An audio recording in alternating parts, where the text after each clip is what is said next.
Bonjour et bienvenue dans ce nouvel épisode du Wiki Alien. Dans cet épisode, on va passer voir un personnage clé et central de la saga Alien, Ash. C'est parti. Ash est un synthétique activé en 2118 et a été conçu pour être entièrement dévoué à la compagnie Weyland. Le protocole consistant à affecter un androïde à chaque mission n'était pas encore généralisé, mais Ash n'a pas été placé dans le Nostromo sur Tedius en 2121 par hasard. Lors du voyage vers Tedius, l'interface du Nostromo, Mother, avait capté un signal et l'a retransmis sur le réseau de la compagnie en pensant qu'il ne s'agissait que d'un appel d'un satellite en perdition. Mais finalement, c'est au retour que Ash remplace l'officier scientifique pour servir les intérêts de la compagnie. Le voyage de retour vers la Terre a été reprogrammé pour passer plus proche du signal. Mother réveilla l'équipage, qui ne comprit alors pas ce qu'il faisait si loin de la Terre et de leur trajectoire. Dallas, le capitaine du Nostromo, analysa donc ce signal et y découvre qu'il s'agissait d'un signal de détresse, provenant de LV-426, une planète encore inexplorée par l'homme à cette époque. Après les multiples péripéties, Dallas, Kane et Lambert trouvent le vaisseau du Space Jockey et rentrent l'explorer. Kane se fait agripper par un facehugger.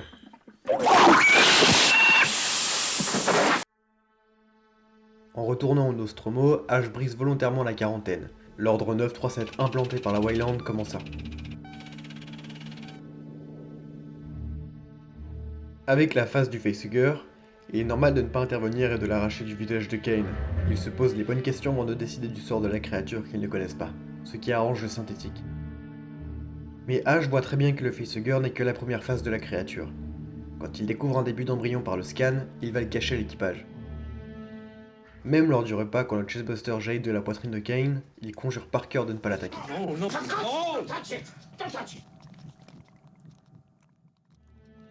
Ce qui est intéressant dans le film, c'est qu'à partir de ce moment, Ash va jouer à un jeu très délicat, entre faire en sorte que l'alien reste en vie, sans se faire soupçonner par l'équipage.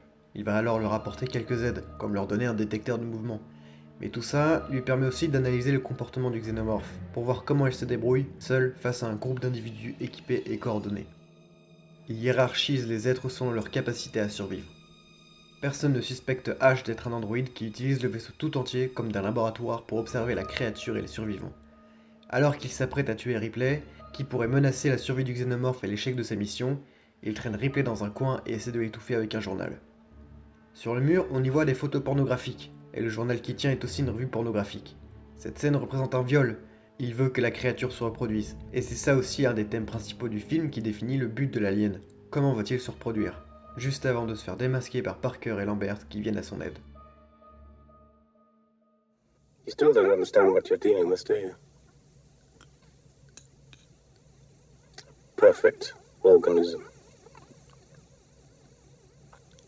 Its structural perfection is matched only by its hostility. I admire its purity.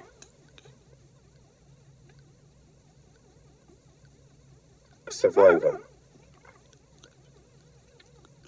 Unclouded by conscience, remorse, or delusions of morality.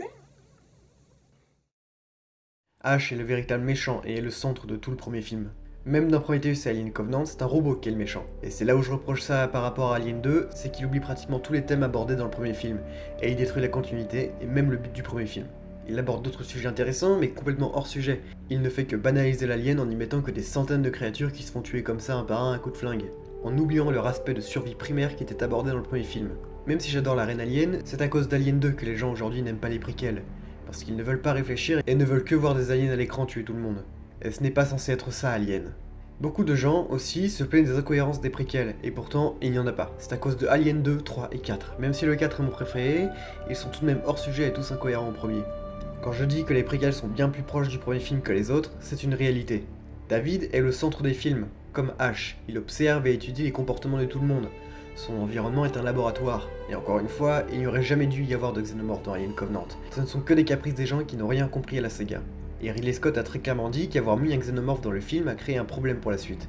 Et maintenant les gens se plaignent de l'incohérence que cela a créé. Vous voyez bien le problème ? Ce sont à cause de ces gens de mauvaise foi que Disney est sur le point de faire n'importe quoi avec la saga. Il ne faut pas se plaindre après avoir semé la pagaille. Ce n'est qu'une question de mauvaise foi. C'est un exemple typique de cause à effet produit par des incultes. C'est normal de ne pas aimer les films, j'en conçois, mais de là à être de mauvaise foi comme cela par rapport aux préquels, c'en est juste pathétique. Le pire, c'est que même dans Alien 4, c'est un robot qui est au centre du film et qui est l'opposé total de Ash. Même Alien 4 est le film qui respecte mieux le premier. Enfin voilà, j'espère que j'arriverai à ouvrir les yeux à certains par rapport à cette saga, les messages, les buts, les personnages. C'est une saga unique et extrêmement importante pour le cinéma. C'est grâce à elle que techniquement les films ont eu aujourd'hui une nette amélioration technique sur les effets spéciaux, narration et réalisation. Je sais pas quoi dire pour enchaîner maintenant, mais si j'avais un message à faire passer, c'est d'aller au cinéma dès que les salles réouvrent. Et si Alien Awakening sort un jour, allez le voir, c'est important. C'est important pour montrer à Disney qu'ils sont à côté de la plaque sur toutes les sagas qu'ils rachètent pour n'en faire que des usines Afrique. Voilà, j'espère que cette vidéo vous aura plu, et sur ce, à la prochaine.